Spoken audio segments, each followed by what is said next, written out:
So, hello. So excited to be here with y'all. My goal is working with entrepreneurs to help them grow their business by referral so they can have more money, more time, and more fun. Because too often people have a vision of, I'm going to start my own business, I'm going to create this for the people in the world, and they end up being married to a job versus having that opportunity for a company or for the growth. And so really like to create that steady flow of referrals into the business. Now, sometimes people will say, well, you can't predict referrals. You can predict cold calling. I disagree. You actually can predict referrals. It takes a little bit of math and a little bit of work, but we can predict your referral revenue. So you know exactly what you're going to get based on the energy and effort that you put into it. Tell me, Tiffany, what did you see yourself doing in life when you were coming to the end of your days in high school or university? Well, in high school, I decided I wanted to do genetic research and genetic engineering. And so I declared it as a biology major my freshman year. And then I did an internship at a university and I figured out all of the things that would go into what I wanted to do, the years of schooling, the student loans, the politics, just the drama. I'm like, okay, I think I'm going to switch majors. And so I became a business major my sophomore year. So I learned early on that I liked the business world. And I got out of school. I have a business and marketing degree. And I went into the business world. I got that first job with the really great paid vacations and salary and all the things you don't have as a kid.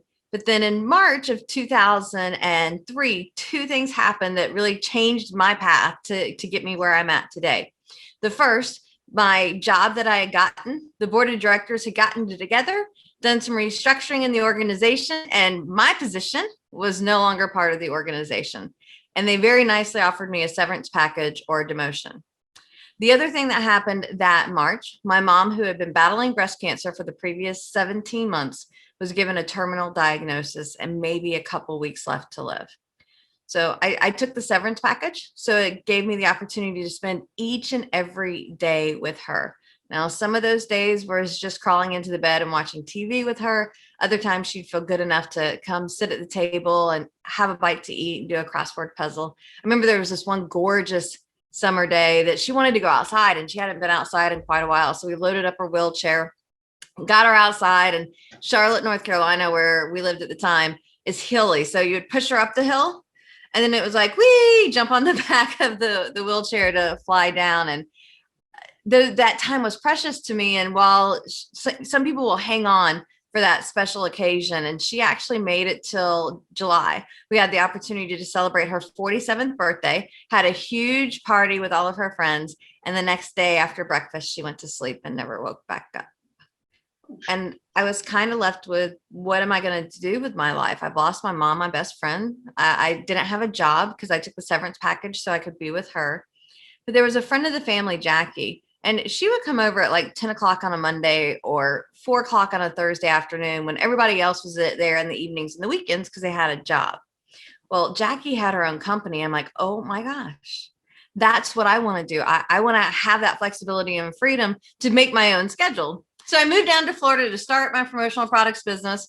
And what I found is just because you have a business doesn't mean that you have any business. I think a lot of entrepreneurs have been in that situation. And what I realize is I work with my clients to help them create the life they desire. We don't know what's going to happen in a couple of weeks, a couple of months, a couple of years. Too many entrepreneurs are slaves to their business and just work all the time and can't do the things that are important. And so for me, it's about how do we have that amazing business and spectacular life to make the most of what we have. Going back to your days in college, did you learn about life in college, or did you get your heads down, or did you get your head down and study hard? Man, so I've always been a really natural student. And so school came pretty easy to me. I carried 18 and 20 credit hours here in the state. I'm not sure how that translates overseas, but I was taking 4 or 5 classes a semester, plus working 30 to 40 hours a week. Plus I managed the men's basketball team at my school. So I went to a lot of their practice and traveled. So I was lucky. It came naturally to me. I know not everybody is that way. And how did you how did you adapt to the working world when you left university? So actually, I probably when I got that first real job between school and the basketball team and the job, I actually was probably working a little bit less hours than I was before. And it was kind of nice because I got to spend more time with my family. I didn't get to spend a lot of time with them when I was in school because of working full time and school and extracurriculars. I'm going to push a button or two here, if you don't mind me, Tiffanie. Yeah. Do you think that your mum's passing, I know she went very quickly in the end due to breast cancer, do you think that was the stimulus for you to up sticks and do something different with your life? Yeah, I don't think I would have moved to Florida. I'm really close with my family, and it's not that I'm not close with my dad and my brother and sister who are still in North Carolina, but I think it was something that kind of shook me up. I don't have a job. My boyfriend at the time, we had went to school together. He was living in Florida, so it was either he moves back to Florida. I'm sorry, he moves back to North Carolina, or I moved to Florida. But I also had like 7 dogs in my house now because I had my dogs and my mom's dogs that I was taking care of, and I had a 2-bedroom townhouse. So I'm like, I'll just move to Florida and buy a house. And I don't think I would have ever done that had she been alive. I don't know what path I would have taken, but I very seriously doubt I would be here. And have you married since, may I ask? And do you have your own family? So yes, so my husband, so I guess he's technically a college sweetheart. We started dating our sophomore year. He was on the basketball team. I was the basketball manager. Cliche, I guess. But we did get married finally in 2005, I do believe. Yeah, 2005 we got married, and we've been married ever since. And it's him, me, and we have a little dog named Callie, and that is our family that's at least lives in the house here with us. Very good. And going back to starting your own business, what is the biggest lesson that you learned when you set your own business up? So I had no idea what I was doing. I have a business degree. They don't teach you how to run a solopreneur business or a couple employee business when they were in school, or at least they didn't teach me that when I was in school. And so I really had no idea what I was doing. And I don't know what would have happened. Like, I was making the business work, but I was spending 80% of my time cold calling for the first 2 years because I didn't know about networking. And so if I'm talking to somebody that's starting a new business, it's all about those relationships and how can you work your relationships to get those referrals. And the thing that I learned about starting a business is you cannot rely on secondary research. There's no point relying on Dr. Google. You have to get out there and pound the pavements and be prepared to ask the right question of the right people. And if they're being authentic with you, sometimes they'll give you information or advice that you don't necessarily want to hear, but it's for your own best benefit. Have you ever been in that position yourself? So actually, my first book is called 4.5 Networking Mistakes. It's here are the things that the experts tell you to do that aren't what you should be doing when you're networking. So that's my whole first book is I did a lot of research, and here's what the experts tell you to do. And there's a better way to do it. And so, yeah, sometimes, I mean, you don't want to have to do everything trial and error, but you have to find the right sources that have the right information, or else there's all kinds of stuff on Google that'll get you to do all kinds of things that aren't necessarily true. And it's not Google's fault. It's just better ways to do things. True. Growing up in North Carolina, how different is Florida to North Carolina, may I ask, on behalf of the audience? So in we're in the Southeast United States, and I actually grew up in the South. I was born in Arkansas, moved to Mississippi, Tennessee, spent the majority of my my 10 to 20-ish in North Carolina, and that's all South. And then I moved to Florida, and Florida is not the South, even though it's further south in the geography, the attitudes, it's much more of a mixing pot. And so very rarely do you find Florida natives. So much of what we have here is transplant. So there's a lot more diversity. And, the person that lives next door to you could have grown up in New England or in California.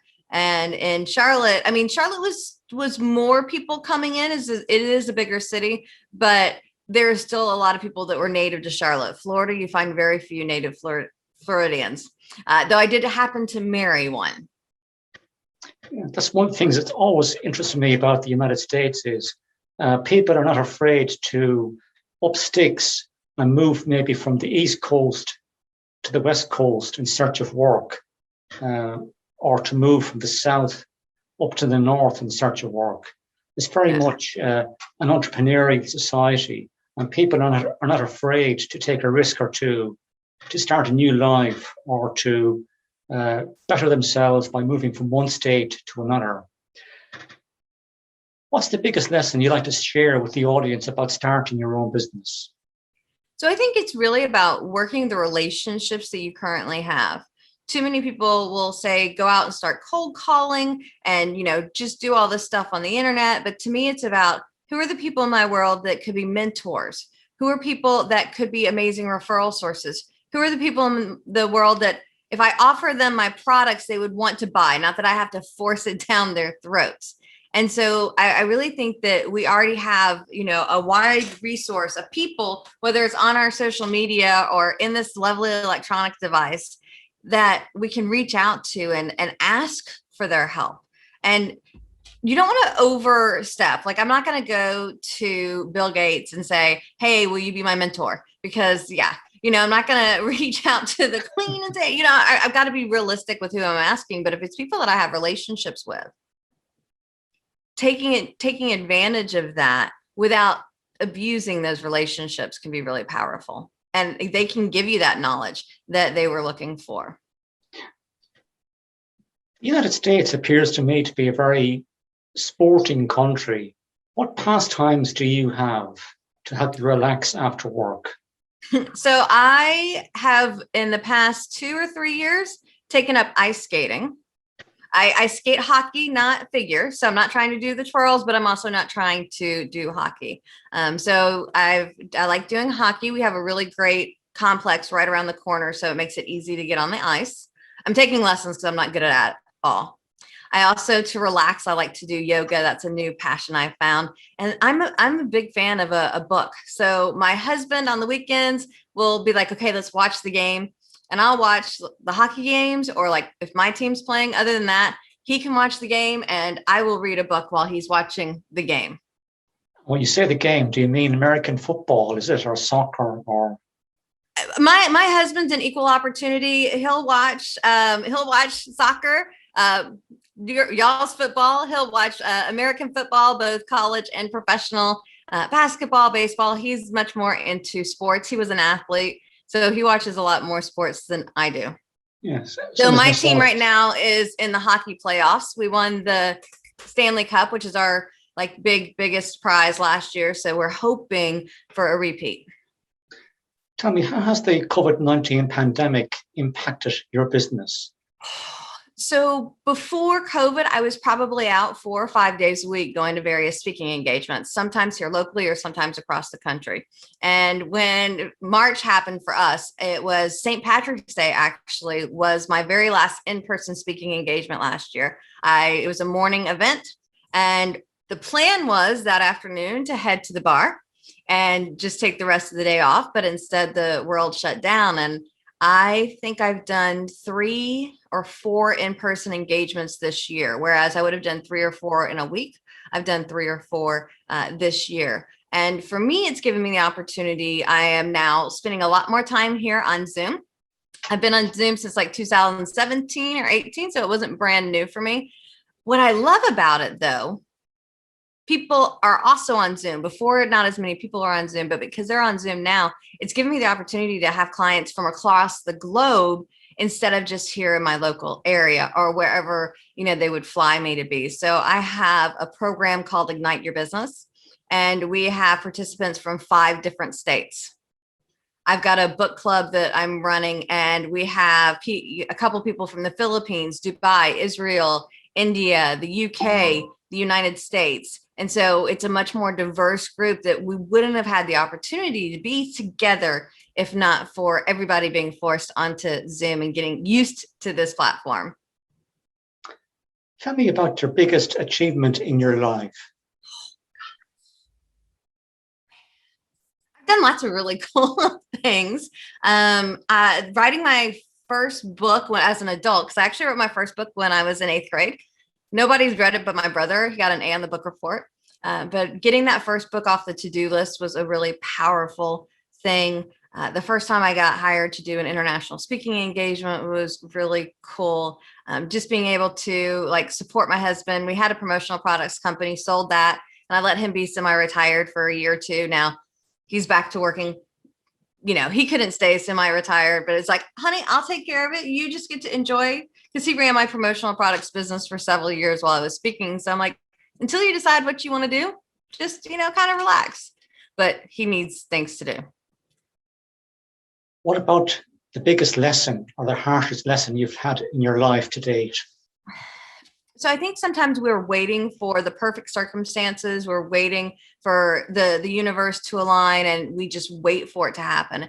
And I think that if we can take control, even if it's just one baby step towards our goal each day, we're much more likely to get there versus waiting for, is the funding coming in? And do I have that client sign on track? Like it doesn't have to be perfect.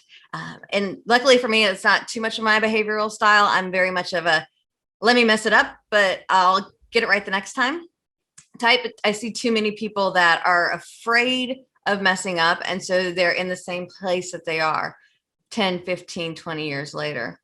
And I think sometimes people, they think they know it all, or they think they know enough.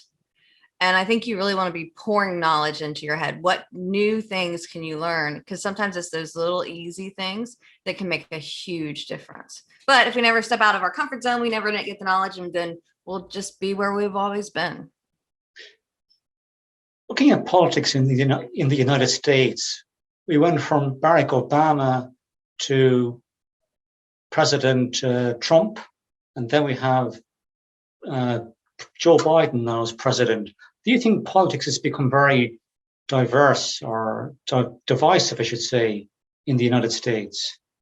Yeah, I think that one of the things that could have happened last year, in my opinion, with COVID is how do we pull together and become a greater nation? How do we come together regardless of our differences? And between, some of the elections, between COVID happening, we had some very race-driven things happen. And it just seems like every time you turn around, there's more and more drama. Now, I unfriend all of those people on Facebook, so I don't get it on the constant if I can, because people are just, instead of let's come together and be better as a society, it's, wait, this is my way. Why aren't you doing it my way? And it's unfortunate that we can't agree to disagree, but still work towards the common good. I mean, some people can, but some people. You mentioned earlier on in the interview that you like to read books for relaxation. What genre of books would you normally read? So I am a huge Stephen King fan if it comes to fiction. I've read not everything, but most of what he's written, and I've kind of re-immersed myself in him this year because you forget stuff. This year, I've also been immersing myself in a book called The Atomic Habits, which has been really good. So I typically have going 1 or 2 business book clubs at a time. So we take that in-depth dive. I think we can easily read a book, but can you live a book and immerse yourself in that? And so with Atomic Habits, I've been able to pick up some really great habits based off of what I learned. And if I had just read it and then put it down, I don't know that I would have got as much out of it. So I love having business book clubs that I create, and I just create them. It's not like I go join them. I usually tell the people in my world, hey, Monday at 4, 30-minute Zoom call. We're reading a chapter a week of Atomic Habits. Who wants to join me? And then that way I can really make sure that I'm getting the knowledge, getting the information, and getting something done with it. Very good. Where do you see your business going over the next 3 to 5 years? So it's going to kind of go a couple different ways. The programs that we've been doing, Ignite Your Business is one that I've been offering since 2006, 7. It used to be called the Certified Networker Program. And we used to do that all in person. And now we do it all on Zoom. And we usually offer it 2 ways. One is you come for a single module. It's 10 modules, 2.5 hours. And so used to we'd all drive there once a week and then come back, or we do it 3 days. Well, we will continue to do the 10-week program via Zoom. And then our 3-day, whereas before it was just kind of like, hey, come over for Friday, Saturday, Sunday, and it was locals. We're going to turn that into a retreat. And my husband's in charge of finding somewhere fabulous to have it. He likes doing stuff like that. I'm like, I'll train. It doesn't matter. He's like, no, I'm going to find us somewhere cool. So we'll be doing that. And then later this year, I'm launching a membership community that will be holding just a handful of seats open for this year, but we'll open it up for a few more people in 2022, just to really help them have that focus on how do I have more money, more time, and more fun in my life. We're both members of the Video Rockstars group. Yes. What's been your biggest takeaway from being a member of that group over the last, say, 15 months? So one of the things I love about video is people can really get to see who you are in a way that they can't in your writing and your pictures. And so I think that being authentic to who you are is important on video. I talk with my hands, so here are my hands. I say y'all, so I don't usually write y'all, but that's who I am as a person. I've got my little baby Yoda, Grogu from Star Wars, because I'm a nerd. And so I think being authentic to who you are and not trying to be perfect on video will make you more relatable to people. And I feel the same way. I remember seeing presenters in person, and they were very polished and perfect, but I didn't feel like I really got to see who they were. And so I think that when we use video to show who we are, it gives people the opportunity to make a really good decision of, do I want to be in their world or not? It's a great answer. Tell me about music. What are your music tastes? So whatever my husband makes me listen to. I'm not huge into music. So I grew up in the 80s. So I listened to the 80s kind of pop stuff. My husband and our travel buddies are really into music. So they drag me around to lots of concerts. So my best friend really wants to see Def Leppard over on your side of the world when they played there. We've seen Foo Fighters a couple of times. We were talking about maybe going to Dublin for Gary Clark Jr. this summer, but I don't know that that's going to work out. And he made me listen to country for so long that anytime they asked who sang the song, I would say Kenny Chesney, because I just had no clue. So music is great in the background for me. And sometimes I'll kind of like let it play, but it's not like, my love is more in the books than it is in the music. Are you a member of an NSA chapter or Toastmasters? Yes, so I'm a member of the National Speakers Association here in Central Florida. That's actually how I met Gina Carr from the Video Rockstars. And are you a member of Toastmasters, or did you get into NSA just directly as a professional speaker? So I got into NSA directly as a professional speaker. Lindsay Adams actually recommended it to me several years ago. I was already a professional speaker, so I did do Toastmasters for about a year and a half, but they were taking our meetings from once every week to twice a month, and I had to miss one of those meetings a month, so it was going to be like once a month. And so I was like, I'm going to go get into another club, and then I just didn't. I think Toastmasters is an amazing organization to go and work on your speaking skills. And I know a ton of really smart, really amazing speakers that still use it to this day. It's such an amazing group. Yeah, I know Gina Carr came through Toastmasters into the NSA, as did a number of other speakers. What country in the world is on your bucket list to travel to? So my goal is Belgium. My husband and I are huge into the beer scene, and Belgian beer is one of, not my only favorite, but it's one of my top picks. And so that's my goal, is that somebody hires me to come do a presentation, to do a workshop for a company, an organization, a conference over in Belgium. And then I'll just hang around for a week or two and experience the life. Well, I suppose the other option is to go to a PSA, Professional Speakers Conference in the UK, and at the same time then to get into Belgium, because it's a direct train service from London to Belgium to the Channel Tunnel. So that's another option for you. I like it. I like it. Yeah. I'm partial to a Belgian beer, or as they call it in the UK, a real ale myself. But anyway, yeah. What do you hope to see yourself doing in the next 10 or 15 years, personally? Personally, what do I want to do in the next 10 or 15 years? I really have this vision of creating an amazing amount of harmony in my life where, and I'm on my way there. So it's not like starting from scratch, but is she working or is she playing? And it's kind of melding it in. I'd love to do a couple trips a year where I do some speaking, but I also get to see parts of the world. I would love to have a community of 1,000 plus entrepreneurs that I'm helping make a ton more money so that they're getting to, better spend time with their family, have better relationships, which will then kind of go further and further and further out. My husband has something that he's working on that I'm not allowed to talk about, but I'm hoping that I'll be able to support him and that will be wildly, wildly successful by then. And that I never have to drive a car again. Like that's my thing. I want a car with a driver or a driverless car, or just don't have to go anywhere because I don't like to drive. That's just random. Sorry. What's the traffic like in your area or in Florida in general? So I don't go anywhere anymore, so it's fine. It's not as bad as some places like Atlanta or New York or Washington, D.C. with hours, but you could get double the traffic, the drive time, depending if you're at the rush hour times. Of course, within the United States, air travel is the big thing. Rail services are very much geared towards suburban traffic into the cities in the morning time and again the evening time home. How can the audience get in contact with you, and do you have an offer for the audience today? Yes. So you can find me on social media. Luckily, my name is uniquely spelled. So at Tiffanie Kellog will get you just about any of the social media platforms. The ones that I'm on, Facebook, Instagram, and LinkedIn are the three that I'm most active on.